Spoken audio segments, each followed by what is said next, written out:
Hey guys, this is Nirupam with the Underwater Photography Guide and Bluewater Photo. I'm excited to present the smallest, highest resolution camera ever. This is the Sony A7C-R, and it's a 61 megapixel camera in a tiny body. So this full frame camera is actually in a body about the size of a crop sensor camera. But somehow Sony managed to stuff all their fancy electronics into a tiny package, which, if you're an underwater photographer, this is probably the camera that you've been waiting for.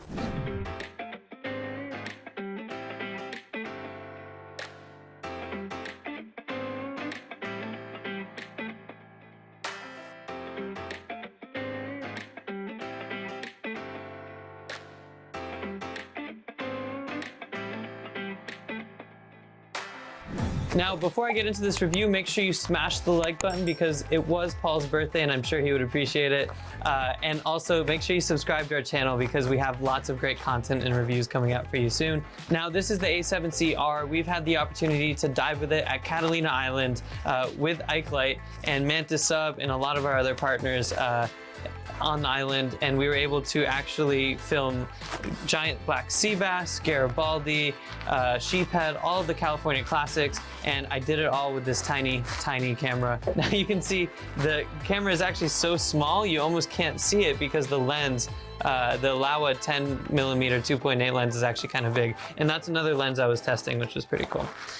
So I'm gonna go over what all is in this camera, what I thought about it, and basically my short review is this is a mini A7R5. So if you saw my Sony A7R5 review, you'll know that that's the top of the line photo camera in the Sony lineup. This is also the top of the line photo camera in the Sony lineup. It's got the same 61 megapixel sensor. It has the same AI autofocus system with an AI autofocus processor built in.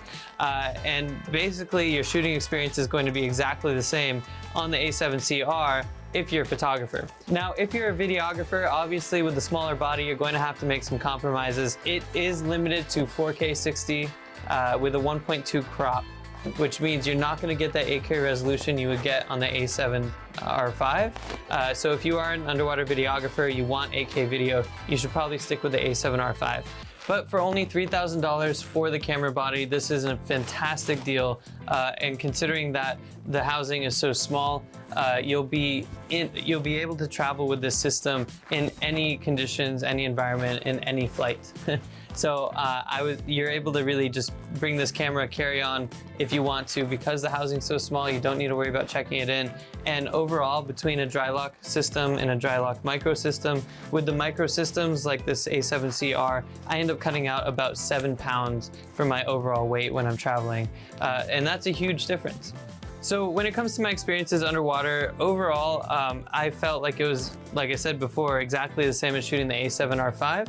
I took some photos of black sea bass, and when I zoomed in, that resolution was tack sharp on the eye. Now, anytime you are diving with a high resolution camera like the A7CR, you just want to make sure that your shutter speeds are a little bit higher in order to freeze the frame a little better, and you want to make sure that you're dealing with, if possible, slightly slower subjects, and don't move your camera around too much. Now, the reason for that is you have more megapixels in a smaller area, so it's easier to have motion blur with a higher resolution sensor. That's something that I noticed.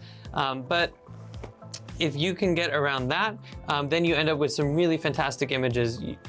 It's just important to remember with a high resolution, all of your settings really need to be on point. You can't really be off in any way because you'll see it when you start to zoom in. When it comes to the autofocus, the AI autofocus processor is trained using machine learning to recognize subjects, detect them, and track them, which I was doing underwater when I was shooting with the A7CR. Now, the way that works is you basically have an autofocus tracking system inside the camera where when you hit the AF on button on the back of the camera, that focus point will lock onto your subject and track it. The A7CR is not quite advanced enough to recognize fish, but it does a great job with birds, other animals like cats and dogs, and sometimes with the right subject it will recognize a fish's eye. It's just not quite as advanced as Canon's animal eye autofocus tracking, and Nikon really doesn't have a very good existing one either. That said, the tracking is accurate, it's sticky, it's the best autofocus system on the market in my opinion. just because it does have that additional processing power dedicated to the autofocus. So, like the A7R5, the A7CR is the best autofocusing camera on the market, making it one of the best photography cameras on the market. So what really is the downside? The downside, you're not going to see underwater. Unless you want a magnified viewfinder, with these housings, all you have to do is look at the LCD screen on the back of the housing, and you're good to go with the A7CR.